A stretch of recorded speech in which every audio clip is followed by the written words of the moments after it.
முந்திரி பழம், முந்திரி காடு முந்திரி காடு பாருங்க. முந்திரி பழம் ரோட்லேயே உட்காந்து சாப்பிட்டுங்கிற பாருங்க. அடே அடே அடே எல்லோ எல்லோ பழம் செம டேஸ்ட். சில்லற காசு இருந்தால் கூட கொடுங்க, பரவாயில்ல. வச்சுக்கிறீங்களா?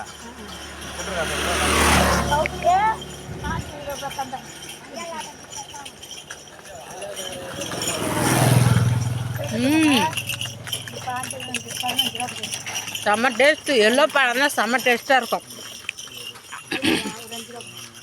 நாளைக்கு வீடியோ வரும் பாருங்க.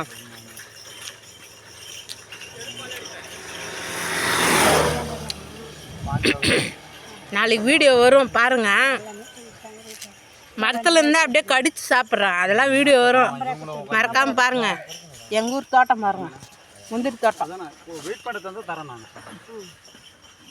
செம்ம டேஸ்ட்டு.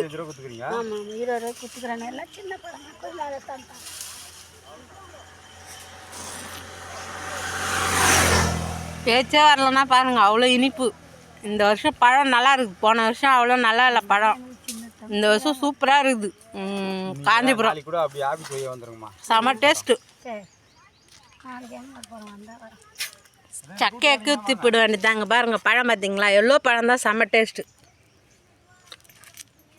போன வருஷம்லாம் என்ன ஆச்சுன்னா மழை, ஒரு மாதம் தொடர்ந்து மழை பெஞ்சுது பார்த்தீங்களா, அதில் பழம் வந்து சப்புன்னு இருந்தது.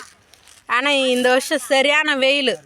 வெயில் எவ்வளோ காயுதோ அவ்வளோ இந்த பழம் டேஸ்ட் அதிகமாகும். இங்கே பாருங்கள், எல்லோ பழம். இதுதான் முந்திரி பழம். முந்திரி பறிச்சுக்கின்னு பழத்தை குத்துருவாங்க. 20 ரூபாய்க்கு ஒரு கவர் நிறைய ஃபுல்லாக தருவாங்க. இதே பஸ் ஸ்டாண்ட்லாம் போனோமா இந்த ஒரு பழமே 5 ரூபா சொல்லுவாங்க. ஆனால் எங்கள் தோட்டத்திலே வரதுனால எவ்வளோ வேணாலும். நான்லாம் என்ன பண்ணுவேன்னா, பழம் நானே போய் பறிச்சுன்னு வரேன், எனக்கு ஒரு 50 ரூபாய்க்கு வேணும் அப்படின்னு சொல்லிவிட்டு நானே போயிட்டு பறித்து என்னால் எவ்வளோ சாப்பிட முடியுமோ உள்ளே அவ்வளோ சாப்பிட்றேன். என் வயிறு ஃபுல்லானதான் 50 ரூபாய்க்கு பழம் வாங்கிறத 20 ரூபாய்க்கு வாங்கின்னு வீட்டுக்கு ஓடிடும். வருஷம் இப்படி தான் நடக்கும். இந்த வருஷமும் அதேமாதிரி பிளான் போட்டு வந்தேன். என்னுடைய நேரம் ஆள் இல்லை. அந்த அம்மா மேடம் இருந்தாங்கன்னா பர்மிஷன் கேட்டு உள்ளே போவேன். அவங்க இல்லை, நாளைக்கு தான் வருவாங்களாம். நாளைக்கு வரும்போது கண்டிப்பாக வீடியோ வரும், மறக்காமல் பாருங்கள். இதுதான் முந்திரி பழம்.